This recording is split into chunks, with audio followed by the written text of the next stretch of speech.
केजरीवाल सरकार के तीसरे कार्यकाल का पहला साल पूरा हो गया है और इस पर हमारे साथ बात करने के लिए दिल्ली सरकार के कैबिनेट मंत्री सत्येंद्र जैन हैं, जो हमें बताएंगे कि सरकार का पहला साल कितना उपलब्धि भरी रही और उनको किन चुनौतियों से सामना करना पड़ा। सर, ईटीवी भारत में आपका बहुत बहुत स्वागत है। नमस्कार। और आपको पहले साल सफलतापूर्वक पूरा करने के लिए बहुत बहुत बधाई। देखिएगा, जो पहला साल रहा है ये पूरा का पूरा 2020 जो था, पूरी दिल्ली के लिए, पूरे देश के लिए, पूरी दुनिया के लिए एक बहुत ही बड़ा मतलब वो रहा कि भाई कोरोना की वजह से पूरी दुनिया में सिर्फ कोरोना कोरोना और कोरोना ही था। तो ये एक बहुत बड़ी त्रासदी थी, आपदा थी, जिसको दिल्ली की सारी जनता ने, मेडिकल प्रोफेशनल्स ने, सबने मिलके इसको बड़ी ठीक से टैकल किया और मुझे लगता है कि अब हम इससे बाहर निकल रहे हैं। बिल्कुल, दिल्ली वालों को सरकार ने उबारा कोरोना से। कोरोना भारती हुई दिख रही है, जहां एक दिन में मौत के आंकड़ा 100 को पार कर रहा था, अभी अब शून्य भी आ रहा है। तो इससे लेकिन अभी भी लोगों के मन में है कि दिल्ली में पूरे आंकड़ा जो है शून्य कब होगा। अभी भी 100-150 मामले रोजाना आ रहे हैं। देखिएगा, ये तो एक्सपेक्ट करना बिल्कुल ज्यादती होगी। 60-70 हज़ार टेस्ट कर रहे हैं हम लोग। 60-70 हज़ार टेस्ट में से 100, 125, 150 पॉजिटिव आ रहे हैं। तो अभी जैसे जितने भी एक्सपर्ट से बात हो रही है कि पेंडेमिक फेज के बाद ये एंडेमिक क्या होता है कि अभी ये जैसे बाकी बीमारियां हैं, थोड़ा बहुत रहेगा, बट ऐसा नहीं लगता कि पेंडेमिक होता है बहुत तेजी से फैलना। दिल्ली में एक दिन ऐसा था, एक दिन में 8600 केस आए थे एक दिन में। अब पूरे महीने में, क्या मैं कहता हूँ 2 महीने में इतने केस नहीं है, मतलब जितने केस एक दिन में आ रहे थे उतने केसेस 2 महीने में भी नहीं आ रहे हैं। तो ये काफी संतोष की बात है कि भाई अभी कम हो रहा है। और बिल्कुल जीरो आंकड़ा कहना तो अभी कहना थोड़ा मुश्किल लगता है।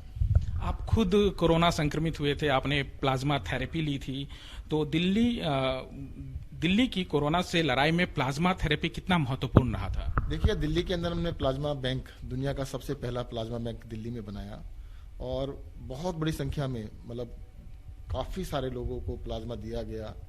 और दिल्ली में देखो, 4 जुलाई को प्लाज्मा बैंक पहला खुला था और 27 अगस्त को अमेरिका के प्रेसिडेंट ने कहा कि भाई हमें भी प्लाज्मा थेरेपी देनी चाहिए। तो दिल्ली के अंदर ऐसे बहुत सारे इनिशिएटिव हुए जो कि दुनिया में पहली बार हुए, जैसे कि होम आइसोलेशन। आपने व्यूज देखे होंगे, इटली के अंदर, यूरोप के कई सारे देशों में, अमेरिका में सड़कों पे लोग थे, हॉस्पिटल के अंदर ना होके सड़कों पे थे। तो हमने कहा कि भाई ये अगर सिचुएशन आती है और एक दिन में 5000 केस होते हैं या 2000 केस भी होते हैं डेली, और उसको एक आदमी को 10 दिन अस्पताल में रहना पड़ता है, तो 5000 का मतलब तो आपको 1 लाख तो बेड चाहिए। और उसमें क्या होता है कि डिस्टिंक्शन नहीं थी कि भाई सीरियस कौन है और कौन सीरियस नहीं है। तो सब पहले प्रोटोकॉल था, सबको एडमिट कर लो।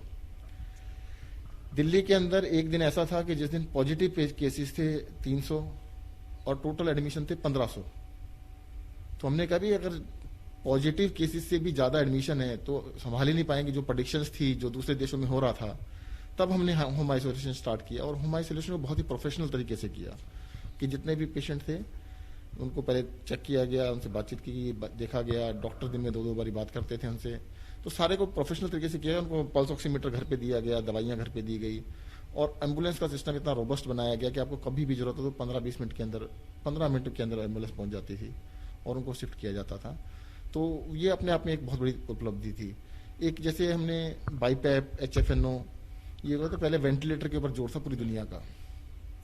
सारी दुनिया को कहता है किसी को भी थोड़ी सी तकलीफ हो सीधा वेंटिलेटर लगा दो। दिल्ली ने सबसे पहले स्टार्ट किया कि हमने वेंटिलेटर से पहले की स्टेज कि HFNO और बाईपैप, जिससे कि ऑक्सीजन दी जा सके और उसमें रिवाइवल रेट काफी बेटर है। जो लोग कोरोना में रहते हुए वेंटिलेटर पे गए उनके बचने के चांस बहुत कम रहे, परंतु HFNO और बाईपैप जो कि हमने जून में ही ऑर्डर किए, सबसे पहले दिल्ली ने प्रोक्योर किए। बाद में केंद्र सरकार ने भी इसको एक्सेप्ट किया कि उन्होंने भी कहा कि इसको प्रोक्योर कीजिएगा। हमने ऑक्सीजन कंसंट्रेटर्स देश में सबसे पहले दिल्ली ने खरीदे। किसी ने सोचा भी नहीं था कि ये भी हो सकता है।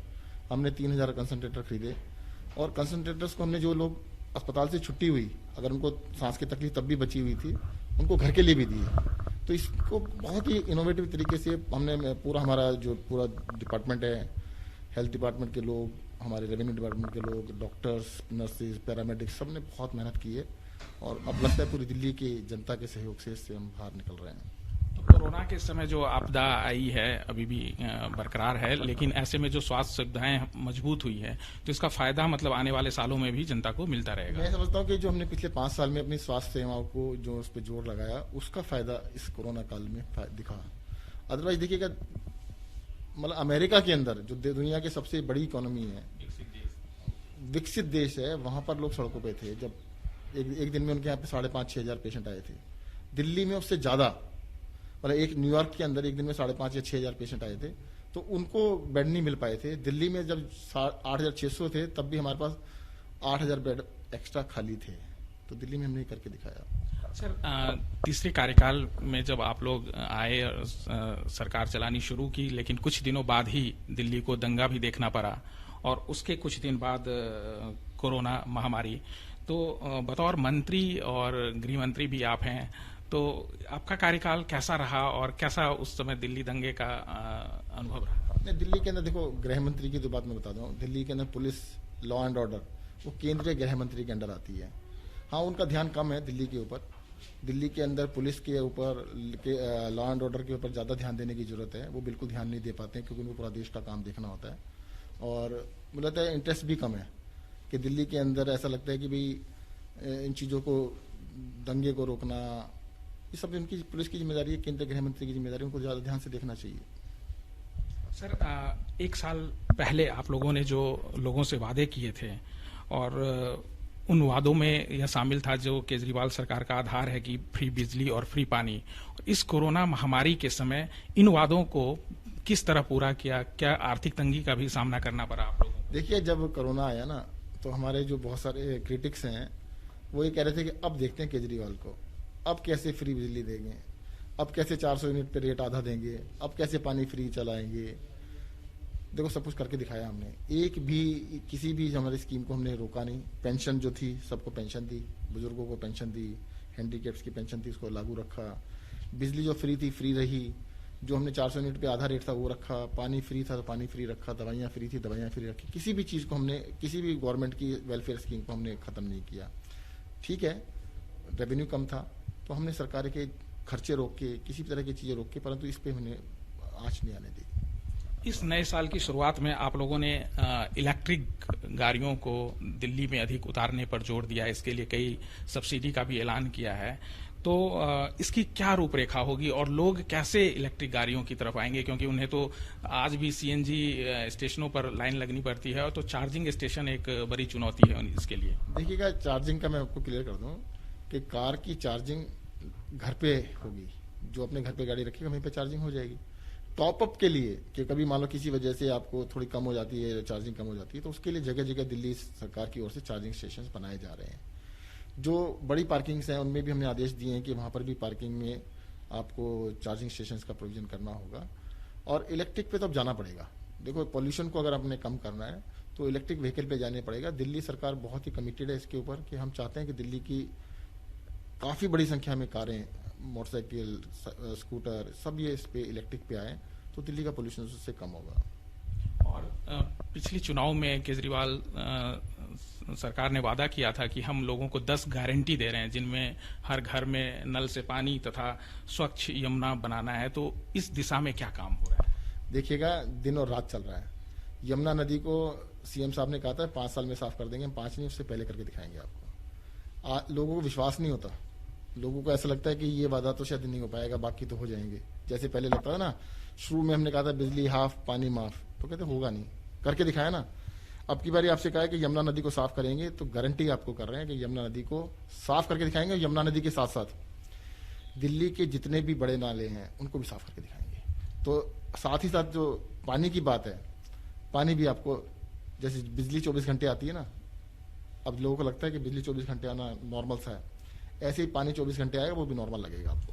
साल अब अंत होने को था, इसी दौरान तमाम राज्यों के किसान यहाँ की सीमाओं पर बैठे हुए हैं और आज दिल्ली सरकार भी इन किसान आंदोलन को साथ दे रही है, लेकिन अभी तक इस समस्या का समाधान होता नहीं दिख रहा है। तो इसके लिए क्या सोचते हैं? देखिए, मुझे लगता है किसानों की जो डिमांड्स हैं, 3 बिल को केंद्र सरकार को अहंकार का विषय नहीं बनाना चाहिए, उसको वापस ले लेना चाहिए। जिसके लिए बनाया वो कह रहे हमें नहीं चाहिए, वो क्या जबरदस्ती दे रहे हैं? भाई अगर किसान के लिए आपने बिल बनाया, कहते तुम्हें फायदा होगा, वो कहते हैं हमें समझ में आ गया कि कोई फायदा नहीं होगा, उनका कहना है कुछ पूंजीपतियों को फायदा होगा।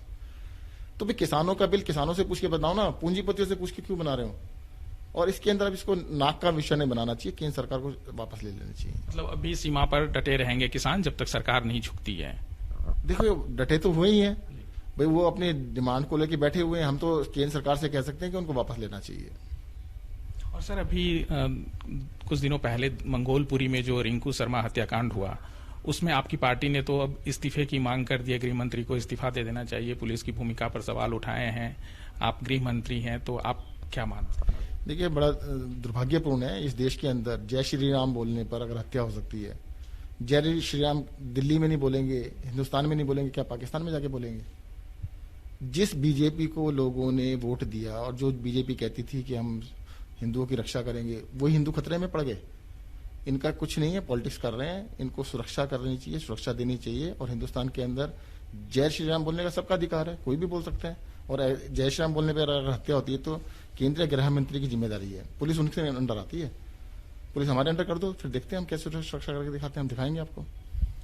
सर एक आखिरी सवाल, अब बजट की तैयारी में आप भी जुट गए होंगे, बजट भी पेश होने वाला है विधानसभा में, तो दिल्ली वालों को क्या इसमें कुछ नया मिलने जा रहा है? देखिए दिल्ली का जैसे पिछले 6 साल से हम लोग लगे हुए हैं, दिनों रात लगे हुए हैं, इस बारी भी अच्छा ही करेंगे।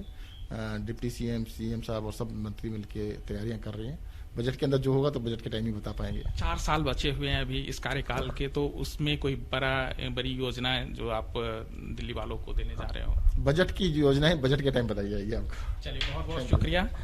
तो ये थे हमारे साथ दिल्ली सरकार के कैबिनेट मंत्री सत्येंद्र जैन, जिनका कहना है कि कोरोना काल में भी जो उपलब्धियां इन्होंने हासिल की वह अन्य राज्यों की तुलना में काफी बेहतर था, और इसी तरह आने वाले 4 सालों में भी दिल्ली की जनता के उम्मीदों पर वो बिल्कुल खरे उतरने की कोशिश करेंगे। आशुतोष झा, ईटीवी भारत, नई दिल्ली।